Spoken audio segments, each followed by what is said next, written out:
श्री कृष्ण श्रीमद् भगवद गीता। तो हम पहले कृष्ण भगवान जी से प्रार्थना कर लेते हैं। अभी की चैंटिंग कृष्ण भगवान जी को ऑफर की, समर्पित की। श्री कृष्णार्पणमस्तु। बहुत बहुत धन्यवाद और हमारी गलती के लिए हमें माफ करो कृष्ण भगवान। अभी चैप्टर 8 श्लोका 16। तो यहाँ पे कृष्ण भगवान जी कह रहे हैं कि है ना, बहुत सारे लोग हैं, मतलब स्वर्ग बहुत सारे स्वर्ग लोग हैं। तो वो कैसे हुए? जैसे हमारे घर को हम घर कहते हैं ना, हम उसको बोलते हैं घर एक मंदिर है, घर ही हमारा स्वर्ग है। तो वैसे ही बहुत सारे हमारे भगवान है, देवी देवता है, तो सबके घर है, तो उनको स्वर्ग लोक कहते हैं, है ना। जैसे ब्रह्म लोक हुआ, इंद्र लोक हुआ, शिव लोक हुआ, वैसे ही सब भगवान के, है ना, लोक है, तो उनको स्वर्ग लोक किया जाता है। और उन भगवान का वो स्वर्ग लोक है। तो कृष्ण भगवान जी बोलते हैं कि मनुष्यों के कर्मों के हिसाब से, मनुष्य या कोई भी जीव की कर्म के हिसाब से या तो नरक मिलता है या स्वर्ग मिलता है, या फिर उससे भी ऊंचा होता है वैकुंठ लोक। वैकुंठ लोक से भी ऊंचा होता है गोलोक, है ना। तो वैकुंठ को यहाँ का दर्जा दिया है, गोलोक को इधर सर के ऊपर कृष्ण भगवान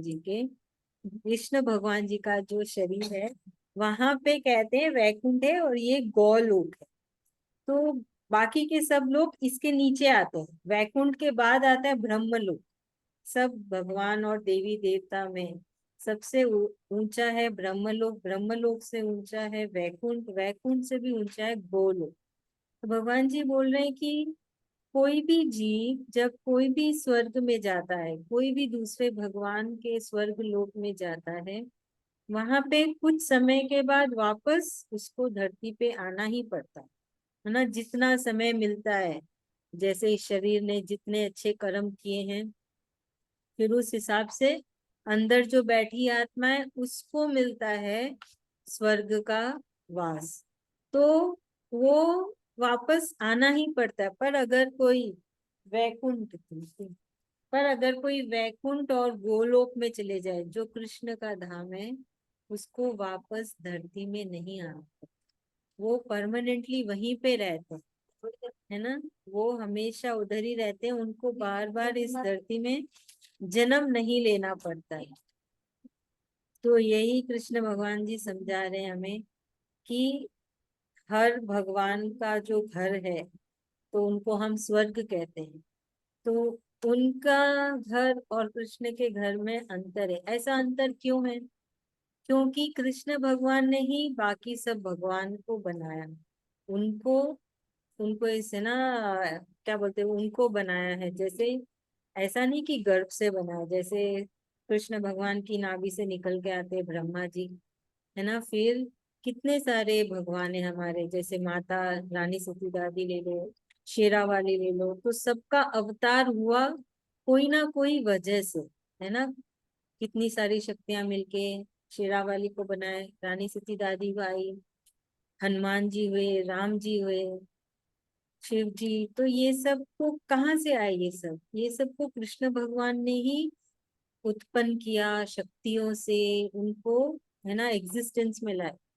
पर कृष्ण भगवान को कोई नहीं बनाया, वो यहाँ पे थे हमेशा। तो ये है ना, भागवतम में आता है, बहुत बहुत विस्तार में बताते हैं कि कोई नहीं जानता है कि कृष्ण कैसे आए, कृष्ण का बचपन कैसा था। पर कृष्ण सबके बारे में जानते, ब्रह्मा जी कैसे आए, शिव जी कैसे आए, विष्णु कैसे आए, सारे दूसरे देवी देवता भगवान सब कैसे आए, मनुष्य कैसे आए। पर कृष्ण के बारे में कोई नहीं जानता है, क्योंकि उन्होंने ही सबको लाया है, उन्होंने ही सबको बनाया है। तो इसलिए जब हम कृष्ण लोक जाते हैं, तो वो जो आत्मा है, शरीर नहीं जाएगा, शरीर इधर ही रहेगा धरती पे, वो खत्म हो जाएगा। अंदर जो आत्मा है वो जाएगी, और वो कृष्ण की आत्मा में ही एक हो जाएगी। तो जब अगर वैकुंठ जाते हैं या गोलोक जाते हैं, तो वापस नहीं आते हैं। इसी के बारे में कृष्ण भगवान जी ने बताया। तो क्यों बोल रहे हैं कृष्ण भगवान ये सारी बातें? ताकि हम समझे, है ना। तो यहाँ पे देखिए ये भी है कि किसकी पूजा करनी चाहिए, किसकी आराधना करनी चाहिए। ये अलग बात है कि हम बचपन से ना, जैसे कोई शिव जी की पूजा करता है, कोई हनुमान जी की करता है, कोई माता की करते हैं, वो ठीक है, आप करते आ रहे हैं, आपने पूजा पाठ की है। उन सब पूजा पाठ का ही ये फल है कि अभी आपके जीवन में कृष्ण आए हैं, आपके जीवन में गीता जी आई है ना। हमें कृष्ण भगवान ने चुना है। तो ये कैसे है, क्योंकि जो पूजा पाठ किए, अच्छे कर्म किए, उसका फल है कि आप गीता जी पढ़ पा रहे हैं, समझ पा रहे हैं, कृष्ण की भक्ति कर पा रहे हैं। तो कृष्ण भगवान जी बोल रहे हैं कि अब आप समझिए कि अब आपको किसकी पूजा करनी। तो ऐसा नहीं कि अगर आप कृष्ण भगवान की पूजा करेंगे तो बाकी भगवान नाराज हो जाएंगे। कोई भी नाराज नहीं होगा, सब बड़े खुश होंगे, है ना। जैसे कि अब एक स्कूल का ही हम एग्जाम्पल ले लेते हैं। अगर कोई बच्चा प्रिंसिपल को जाके कोई गिफ्ट देगा तो ऐसे थोड़ी बाकी की टीचर नाराज हो जाएगी, नहीं। वो तो खुशी होगी ना कि ठीक है, प्रिंसिपल को कुछ लाके गिफ्ट दिया है। तो वैसे ही है, अगर वो प्रिंसिपल को खुश रखता है कोई बच्चा, और प्रिंसिपल की सारी बात सुनता है, तो ऐसे नहीं है ना कि टीचर्स लोग गुस्सा होगी। नहीं, कोई भी गुस्सा नहीं होगा, सब खुश रहेंगे कि चलो प्रिंसिपल का इतना मान रखा जाए। और प्रिंसिपल क्या बोलेगा सारी टीचर्स को कि इस बच्चे का, ये बहुत ही अच्छा बच्चा है, इसका अच्छे से ध्यान रखना, है ना। अगर कोई टीचर जाके प्रिंसिपल को कंप्लेन भी कर दी तो बोलेगा नहीं नहीं, मैं जानता हूँ इस बच्चे को, बड़ा अच्छा बच्चा है, ये कुछ भी बदमाशी नहीं कर सकता, गलती नहीं कर सकता। तो बस वैसे ही हम जब कृष्ण भगवान जी की पूजा करते हैं, उन्हें याद करते हैं, बाकी सब भगवान भी बड़े खुश होते हैं। और जब हम दूसरे भगवान की भी पूजा करते हैं तब कृष्ण भगवान भी बहुत खुश होते हैं। तो कोई भी किसी के अंदर वो, है ना, ऐसा नाराजगी वाला नहीं है। कृष्ण भगवान बोलते हैं बस तुम्हें जुड़े रहना चाहिए भगवान से। तो भगवान क्या है, दिव्य शक्ति। कोई ना कोई दिव्य शक्ति से जुड़े रहो, बस कृष्ण भगवान से जुड़े रहने से ये सारे फायदे हैं। बोलते हैं ना, एक्स्ट्रा फायदा है, एक्स्ट्रा वो जो हमें बेनिफिट मिलता है, वो वाली चीज हो जाती है। आप सब कोई कैमरा ऑन कर लीजिए, मैं सिर्फ खुद को देख रही हूँ। हो सके तो कैमरा ऑन कर लीजिए। तो यही बोला है कृष्ण भगवान ने 16वां श्लोका में। तो यहाँ पे थैंक यू सो मच। तो यहाँ है ना हमारे 14 क्या बोलते हैं, स्वर्ग, स्वर्ग को कृष्ण भगवान ने डिवाइड किया है जो उनके शरीर में है। तो उनके नाभि से नीचे जो भी है लोग, उधर ज्यादा कष्ट है, और जो नाभि के ऊपर से सर तक है, उन सब लोग में थोड़ा आराम है ना। तो ये, और हमारी जो धरती है वो उनके नाभि में, ठीक नाभि के ऊपर धरती आती है, और नाभि के नीचे 7 है और नाभि के ऊपर 7 है। तो ये अलग अलग लोक है। तो नाभि के नीचे आता है, सबसे नीचे आता है पाताल, सबसे नीचे आता है पाताल, फिर रसातल, फिर महातल, फिर तलातल, फिर सुतल, फिर वितल और अतल। ये नाभि के नीचे, तो वहां ज्यादा कष्ट है। फिर उसके ऊपर आता है भूलोक, भूर्वलोक, स्वर्गलोक, महरलोक, जनलोक, तपोलोक और ब्रह्मलोक। फिर ब्रह्मलोक के ऊपर आता है हमारा वैकुंठ और गोलोक। कि ये सब कृष्ण भगवान का ही शरीर का एक अंश है, एक एक अंश में है ये सब, है ना। तो उनका शरीर कैसा है, हमारे जैसा नहीं है, एक बहुत बड़ा विशाल, हम सोच भी नहीं सकते उतना विशाल, तभी तो इतने सारे लोग वहां जाएंगे। हम धरती ही इतनी बड़ी देखते हैं, तो सोचिए धरती के साथ ये सारे लोग, फिर वैकुंठ, फिर गोलोक, इतने सारी चीजें कैसे समाती है। तो सोचिए कितना बड़ा है, कृष्ण का रूप कितना बड़ा है, कितना विशाल है ना। तो हमें थोड़ा समझना चाहिए कि ये क्या है ना, कृष्ण क्या है। हमने तो उनको एक क्या मूर्ति में सीमित कर दिया, एक तस्वीर में सीमित कर दिया, पर इससे कहीं कहीं ज्यादा है कृष्ण भगवान। जैसे ना, एक देख लीजिए, एक ओवल शेप में बताया गया है भागवतम में। कृष्ण भगवान जी को एक बहुत बड़ा ओवल शेप है, और उस ओवल शेप में सब कुछ समा है ना, सब कुछ उसके अंदर ही समा है। अगर कृष्ण भगवान जी की इजाजत होगी तो हम गीता खत्म करके हम भागवतम भी पढ़ेंगे, उनकी इजाजत होने पर। तो हम पहले भगवत गीता को भी फोकस करेंगे। तो जैसे कि नदी, तो कृष्ण क्या है, एक, है ना, एक नदी जैसे, जैसे है ना, नदी के आजू बाजू सब कुछ मिलता है ना, नाला का पानी भी आता है, गंदगी का पानी भी आता है, बारिश का पानी भी आता है। वो सब क्या नदी के आजू बाजू होता है, बीच में नदी के कुछ नहीं होता। पर वही नदी जब समुन्द्र में जाके समा जाती तो क्या उसको याद रहता है कि मेरे में नाले का पानी आया था, कि मेरे में क्या आया था? तो हमारा जीवन भी वैसे ही है, नदी के जैसे। हमें, हमारे, हमको सब कुछ छू रही है, अच्छाई बुराई।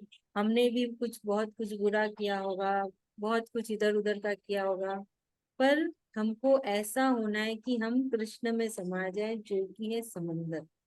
तो एक बार जब हम कृष्ण में समा जाएंगे, तो जो भी बुराई अच्छाई सब समान हो जाएगी, है ना, तब कोई अंतर नहीं रहेगा, क्योंकि हम तो कृष्ण में समा गए।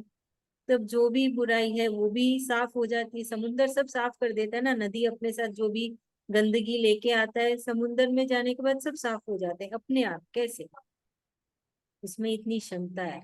वैसे ही अगर हम कोशिश करें, पूरी कोशिश, शरीर का काम है ना ये कोशिश करना, ताकि शरीर के अंदर जो आत्मा है उसको वो कृष्ण की आत्मा में एक कर दो। तो आप समझे, तो हमको कृष्ण भगवान जी अलग अलग तरीके से समझा रहे हैं, फायदे बता रहे हैं, अलग अलग फायदे बता रहे हैं। जबकि वो बोलते हैं फायदे की तरफ मत रखना अपना ध्यान, सिर्फ कर्म करो कर्म करो, फिर भी वो सारे फायदे बता रहे हैं कि क्या होगा। जो मैं बोल रहा हूँ, मेरा नाम लो, मुझे याद करो, जो तुम करोगे तो क्यों करोगे, क्या है वजह, और तुम्हें क्या मिलेगा, वो सब कुछ बता। तो हमको भी कोशिश करना चाहिए, हम कृष्ण कृष्ण कृष्ण कृष्ण करते रहे, है ना, हमारा लेवल ऑफ भक्ति आगे बढ़ाए। कृष्ण भगवान जी को जितना याद करें और डबल याद करें, चैंटिंग जितनी कर रहे हैं और डबल चैंटिंग करें, जो जो हमको वो सिखा रहे हैं थोड़ा थोड़ा अपने जीवन में उतारे। बहुत सारी चीजें बताई है कृष्ण भगवान जी ने। तो सब जितना हो सके, जिसकी जितनी क्षमता है उस हिसाब से वो अपने जीवन में उतारे। अपने कर्म काटने के भी कृष्ण भगवान ने बहुत सारे उपाय बताए, वो सब हमको करना है। मैम चलिए एक बोलिए। क्वेश्चन है। हाँ जी बोलिए ना। अ, अभी जैसे आपने बताया कि कृष्ण से ही सब उत्पन्न हुए हुए हैं, तो उसमें आपने विष्णु का भी नाम लिया।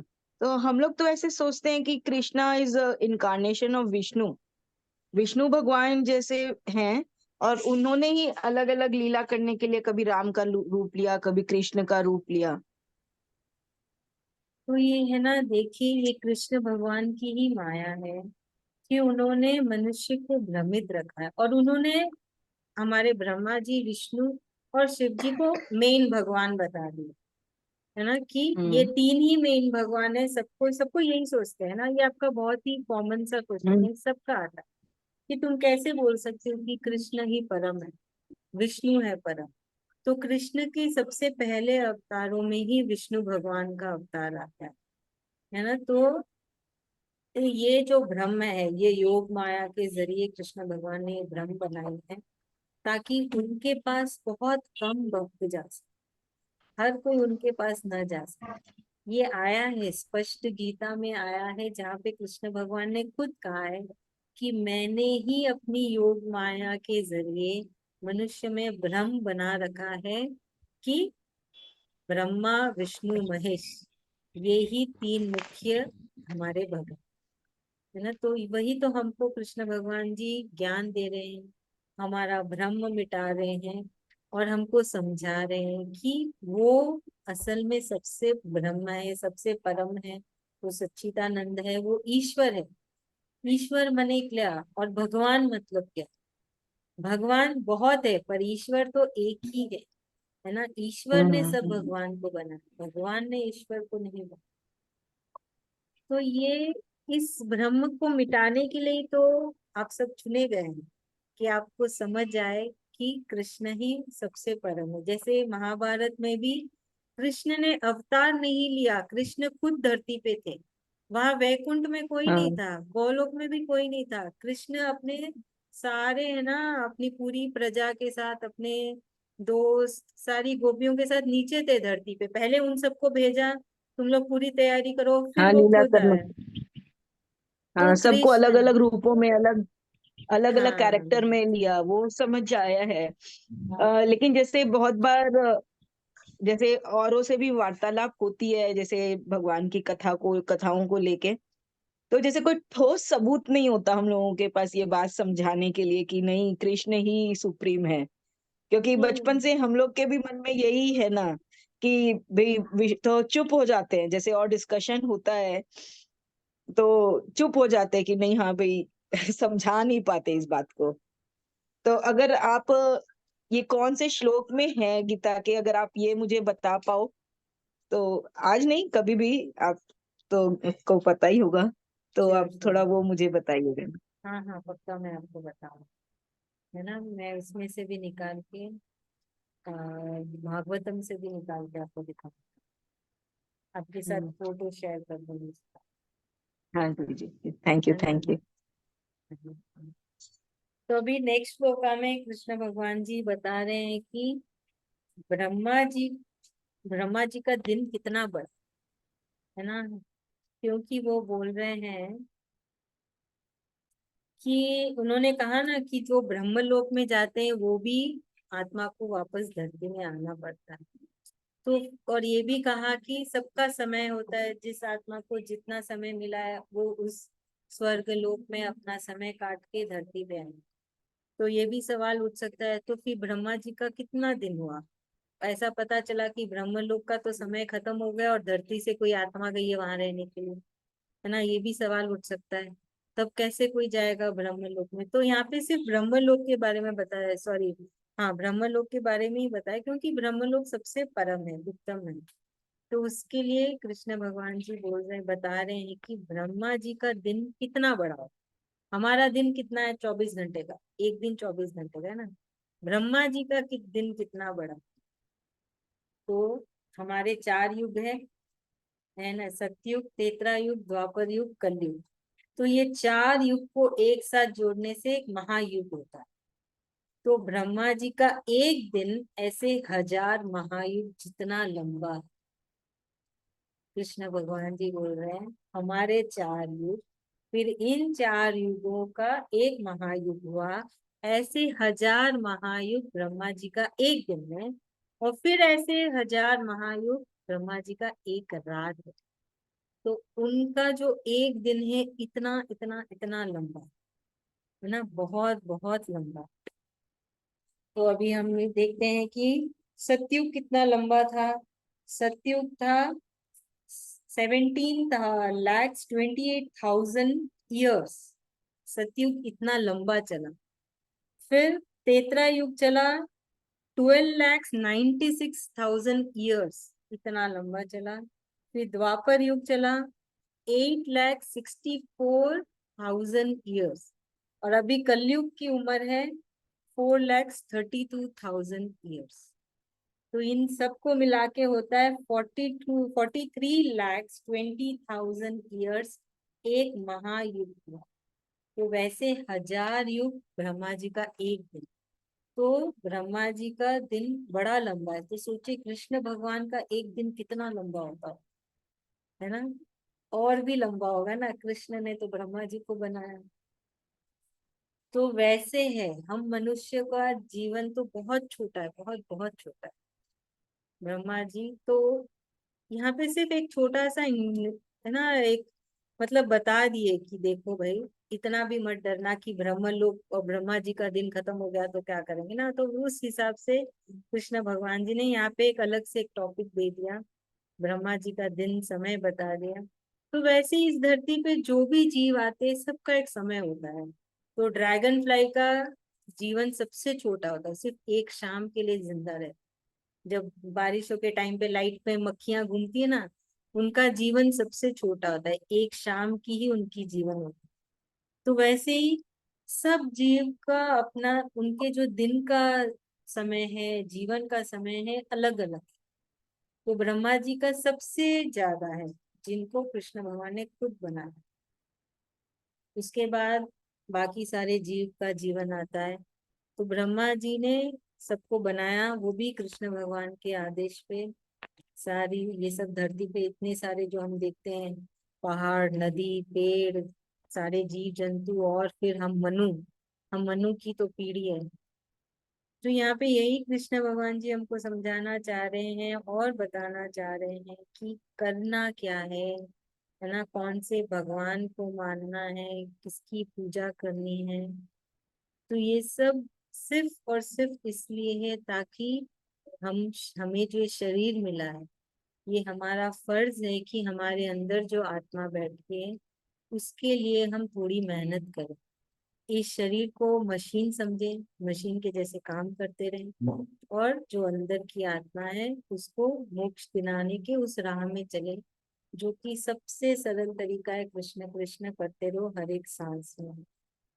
क्योंकि कृष्ण भगवान जी इसी चैप्टर में बताए थे पहले। तो हम सबको यही कोशिश करनी है, हर पल हर घड़ी, कि हम कृष्ण भगवान जी को याद करें। अगर चैंटिंग भी नहीं कर पाओ तो भी कृष्ण भगवान जी को याद करते रहे, है ना। और याद करने का सबसे सरल तरीका, उनसे बातें करो, उनको अपनी फ्रेंड बना लो, और सब कुछ उनके साथ शेयर करो, तो अपने आप ही आप कृष्ण भगवान जी को हर पल याद कर रहे हो। तो देखिए बहुत सारे तरीके हैं। कृष्ण भगवान जी ने तो बोला नहीं कि सुबह सुबह उठ के 4 बजे ही नहा धो के बैठने से ही मैं तुम्हें मिलूंगा। उन्होंने कोई भी नियम नहीं रखा है हमारे सामने। उन्होंने बहुत सारे जरिए दे दिए, जो तुम्हें अच्छा लगे, जो मन को भाए, जहां पे तुम्हें लगता है तुम कंफर्टेबल हो, वो कर लो, बस कर लो। वो बोल रहे हैं कर लो, कैसे भी करके कर लो और मुझे पा लो। तो वो ये भी बोले कि शरीर में ही हम पा सकते हैं, ऐसा नहीं शरीर खत्म होने के बाद ही आत्मा को कृष्ण मिलेगा।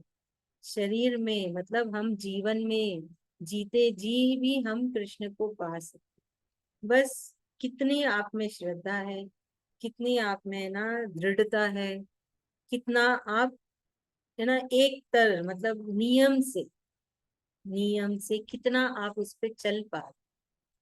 ऐसे नहीं ना छुट्टी आ गई तो हम भूल गए, गर्मी की छुट्टियां आ गई तो हम भूल गए, मौज मस्ती में भूल गए, दुख में भूल गए।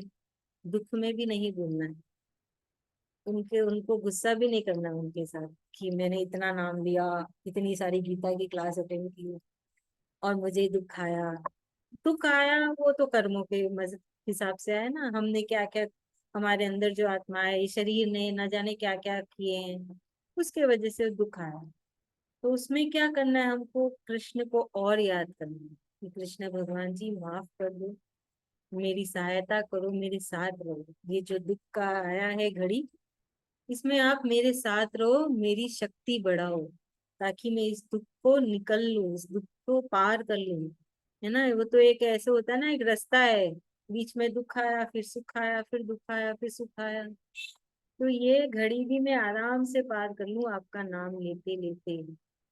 तो हमें और एक आम इंसान में ये फर्क होना चाहिए कि मुश्किल की घड़ी में हम डबल उनका नाम लें, और ये विश्वास होना चाहिए आप चुने हुए हो कृष्ण भगवान जी के साथ। तो वो आपके साथ हैं, दिखते नहीं है पर वो है। हाँ चलिए, अभी से कौन समझाएगा।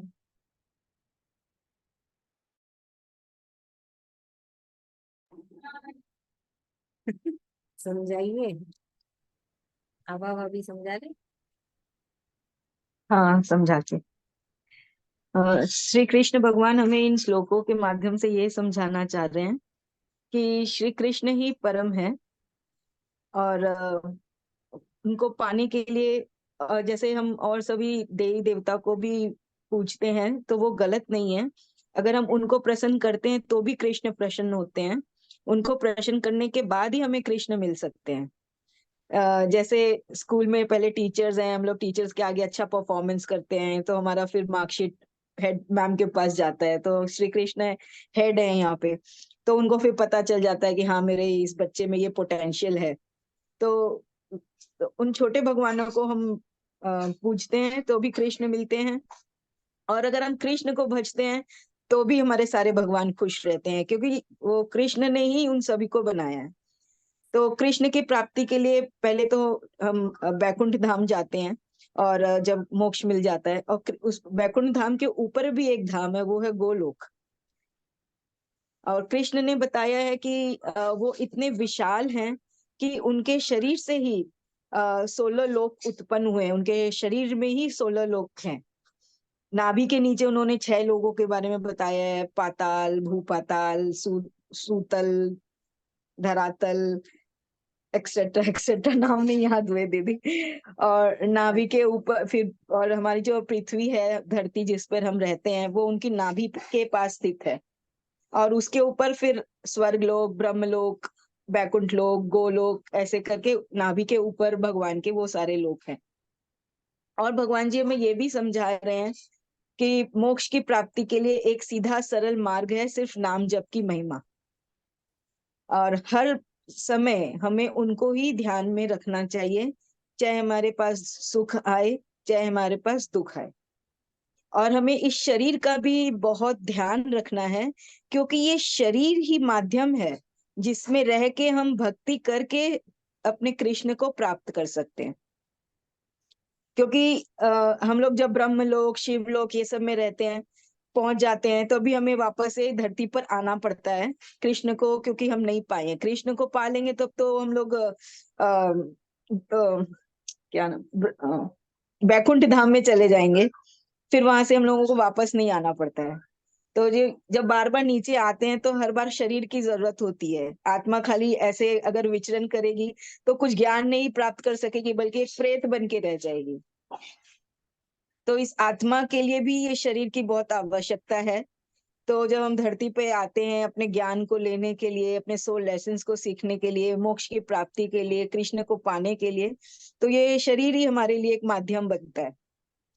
तो इस शरीर में रह के हमें अपने कर्मों के ऊपर ध्यान देना होता है कि हम अपना कोई भी कर्म करें तो ऐसा सोच के करें कि मैं कृष्ण के लिए कार्य करना हूं, उसके फल की आशा नहीं करनी है। क्योंकि जब हम फल की आशा करते हैं तो हम उससे जुड़ जाते हैं, उसी से हम दुखी हो जाते हैं। लेकिन कृष्ण हमें तो जुड़ना सिखा ही नहीं रहे हैं, वो तो हमें विलग होना सिखा रहे हैं कि ये मोह माया से सबसे अलग होना है, सबको समभाव से देखना है, सब में एक एनर्जी को फील करना है। हमें साक्षी भाव में रहना है कि जो हो रहा है बस उसे देखना है, जैसे आ रहा है उसको वैसे ही एक्सेप्ट करना है, कृष्ण का मन में ध्यान कर रखते हुए। और ये अगर हम इसी तरह से अपना कर्म करते रहेंगे, अच्छे कर्म अपनी तरफ से, पूजा पाठ करना, नाम जप करना, सत्कर्मों में रहना, हर किसी की सेवा भाव रखना, ये सब हम अपने सत्कर्म अपने इस शरीर से जितना करेंगे, जितना नाम जप करेंगे, तो हमें जरूर से जरूर वैकुंठ की प्राप्ति होगी। Thank you Robbie, thank you so much, आपने बहुत अच्छा बोला। अभी हम चैंटिंग कर थैंक लेते हैं यू। आज के श्लोका की।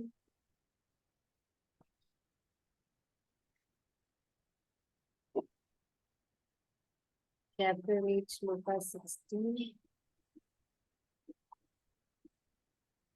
बिना भाभी चैंटिंग करते हैं।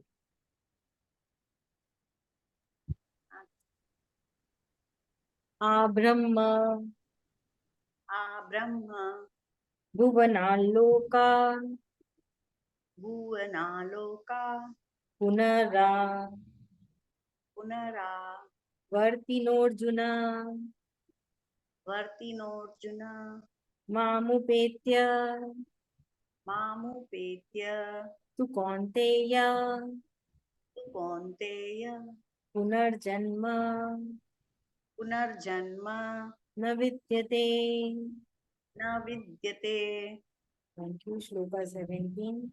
सहस्र सहस्र युग पर्यंत युग पर्यंत महर्यद् महर्य ब्रह्मणो विदुः ब्रह्मणो विदुः रात्रिं युग रात्रिं युग सहस्रान्ताम् सहस्त्रान्तां तेहो रात्र तेहो रात्र विदो जनः. विदो जनाः. Thank you. Kirtana ma'am, you were able to understand?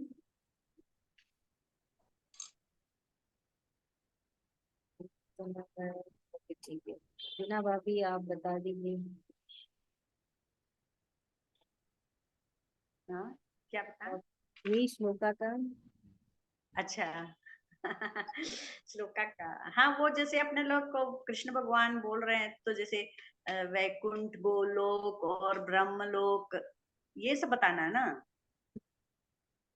हाँ, तो जैसे अपने लोग का पाप पुण्य के हिसाब से हम लोग को मिलता है, तो जितना अपना पुण्य होता है वो मतलब हम लोग को वैकुंठ और गोलोक में जाने के बाद तो वापस अपने लोग को नहीं आना है, वो तो अपनों को मोक्ष मिल गया, मुक्ति मिल गई.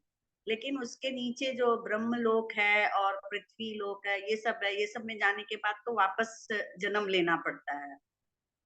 तो वो अपना पाप पुण्य के हिसाब से हम लोग को मिलता है कि हम लोग को किस स्थान पर जाना है. तो वही है कि मतलब उसी को करने के लिए अपने लोग को अच्छी मतलब मुक्ति मिले, उसके लिए अपने लोग को चैंटिंग करते रहना है, भगवान को याद करते रहना है और निष्काम जैसे कर्म करो और सेवा भाव में रहो, अच्छा सोचो, किसी के लिए अच्छा करो, ऐसा अपना मन को साफ रखना है. वही भगवान समझा रहे हैं कि वो गीता जी के द्वारा कि ये सब आसान तरीका है कि बस भगवान का नाम जप करना और जन्म मरण तो वो अपना पुण्य के हिसाब से मिलेगा जो मिलेगा. सही बात है. वो भी अच्छा है कि मन साफ होना चाहिए, है ना. हाँ, मन साफ कुछ होना चाहिए. मन में किसी के लिए कुछ ना हो, चाहे कुछ भी हाँ, हो जीवन में. हमें हमारी हाँ, तरफ से पूरी कोशिश रखें कि हमारा मन एकदम शांत है, साफ है, धैर्य है, उसमें संतुष्टि है. बहुत बहुत धन्यवाद आप सबका. Thank you so much. हम कल फिर धन्यवाद आपका मिलेंगे. भी. हाँ, जय श्री धन्यवाद कृष्ण. कृष्ण भगवान का.